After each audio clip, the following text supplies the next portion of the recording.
April 2ನೇ ತಾರೀಕು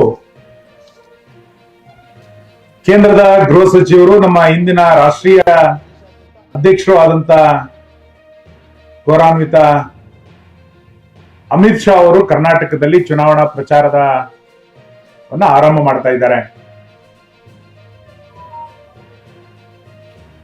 2ನೇ ತಾರೀಕು ಇಡೀ ದಿನ ಕರ್ನಾಟಕದಲ್ಲಿ ಅವರು ಬೇರೆ ಬೇರೆ ಕಾರ್ಯಕ್ರಮಗಳಲ್ಲಿ ಭಾಗವಹಿಸ್ತಾ ಇದ್ದಾರೆ. 370ನೇ ವಿಧಿಯನ್ನ ರದ್ದು ಮಾಡೋದ್ರ ಮುಖಾಂತರ ದೇಶ ಒಂದು ಅನ್ನುವಂತ ಸಂದೇಶವನ್ನ ಕೊಡೋದ್ರ ಮುಖಾಂತರ ಒಂದು ಗಟ್ಟಿತನದ ನಿಲುವನ್ನ ತೆಗೆದುಕೊಂಡಂತವರು ಸನ್ಮಾನ್ಯ ಅಮಿತ್ ಶಾ ಅವರು.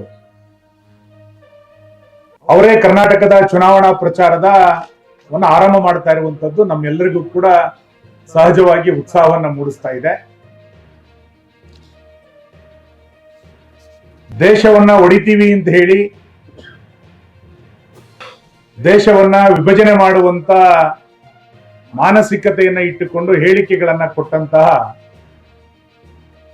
ಸಂಸದ ಡಿ.ಕೆ.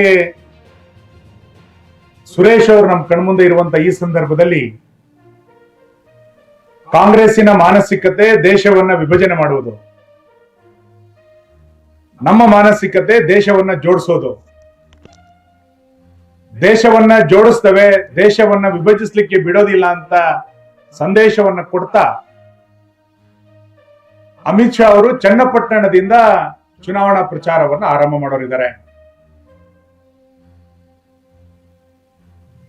ಬಹುಶಃ ಇಡೀ ಚುನಾವಣೆ ದೇಶ ಒಡೆಯೋರು ಬೇಕೋ, ದೇಶವನ್ನ ತುಂಡು ಮಾಡೋರು ಬೇಕೋ, ದೇಶವನ್ನ ಒಂದು ಮಾಡೋರು ಬೇಕು ಅನ್ನುವಂತ ಸಂದೇಶದ ಅಡಿಯಲ್ಲಿಯೇ ನಡೆಯುತ್ತೆ.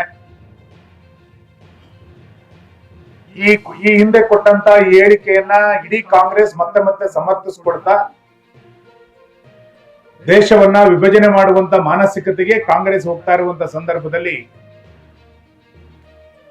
ದೇಶವನ್ನ ಒಂದು ಮಾಡ್ತೇವೆ ಎನ್ನುವಂತ ವಿಶ್ವಾಸದ ಮಾತುಗಳನ್ನ ಹೇಳ್ತಾ ಅಮಿತ್ ಶಾ ಅವರು 2ನೇ ತಾರೀಕು ಚನ್ನಪಟ್ಟಣದಲ್ಲಿ ದೊಡ್ಡ ರೋಡ್ ಶೋವನ್ನ ನಡೆಸೋರಿದ್ದಾರೆ.